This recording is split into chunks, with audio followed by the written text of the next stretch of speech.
Will the market go up or down? Should you lock in or float?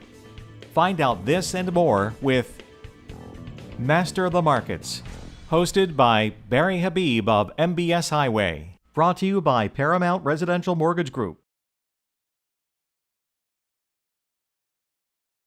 In today's mortgage environment, providing our wholesale community with the best combination of product, pricing, technology, and service is paramount to their success. PRMG, built by originators for originators.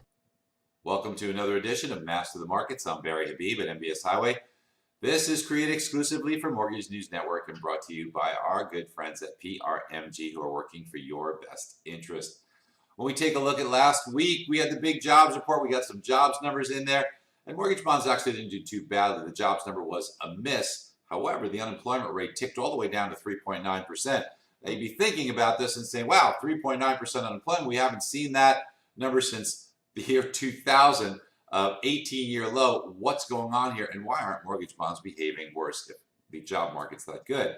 Well, let's dissect those numbers just for a minute. When you take a look at the jobs report, the big jobs report, the important one that we get each month, it's really got two reports. There's the business survey, and then there's the survey that's called the household survey.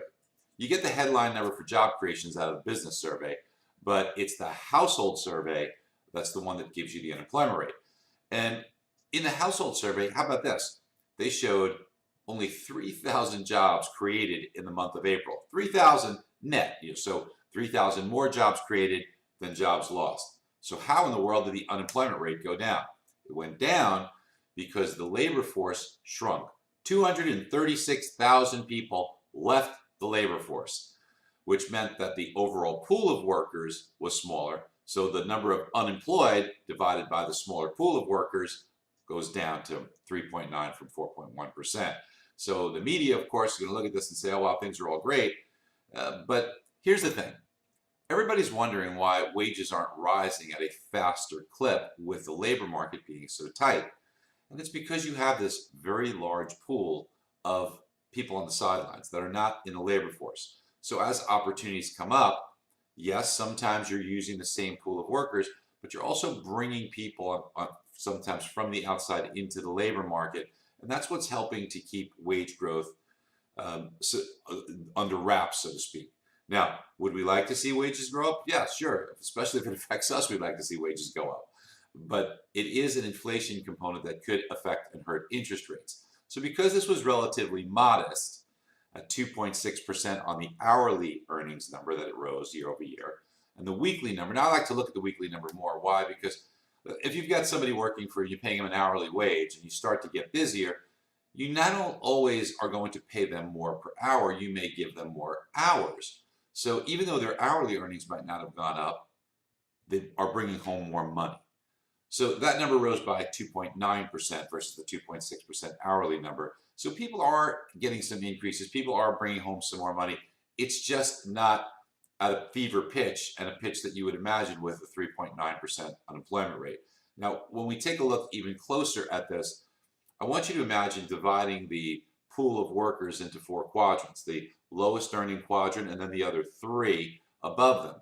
Just remember that the lowest earning quadrant, these are oftentimes people that are very young, just starting out, individuals who may be working minimum wage. A lot of people might be 16 years old, 17, 18.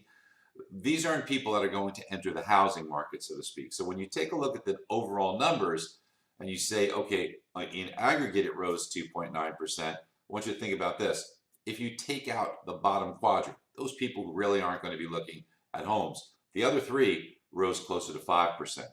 Now, that's when people in the media start talking about, well, we see homes rising at 5 or 6 or 7%, and incomes aren't even being close to keeping up. Well, if you look at the incomes of those individuals who are in the game, so to speak, it's a lot closer. And remember, you don't use 100% of what you earn for your mortgage payment. So what you usually use is 20, 25%. So you only have to see 20 or 25% of the increase in housing, if rates stay the same, as part of the increase that you receive at work. Meaning, if home prices go up 5%, maybe you need a 1 or 2% rise in your wages to keep up dollar for dollar on what it would cost you to purchase a more expensive home the year later. Let's also talk a little bit about some of the things that you might be seeing now with respect to inventory. And inventory levels are very, very tight now. And that means it puts a little bit of pressure on you because fewer transactions. We know inventory is tight all over, and exacerbating the problem is the fact that we're not getting as much churn. And churn, I don't mean it in a bad way, but think about this.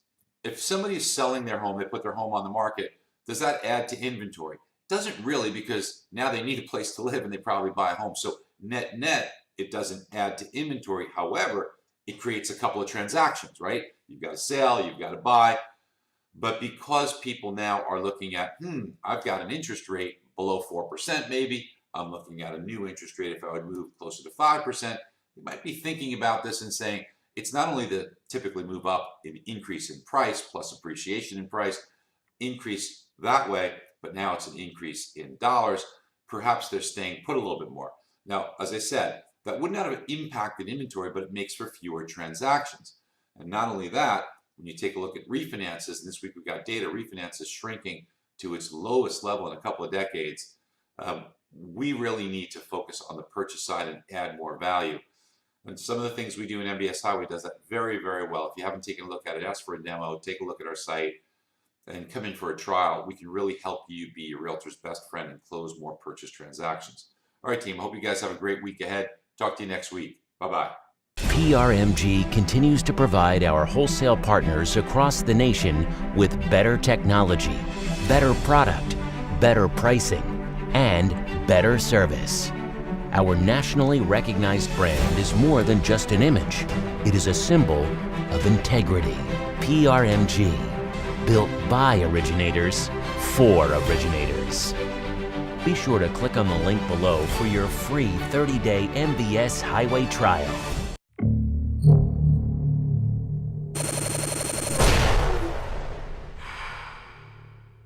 This is Mortgage News Network.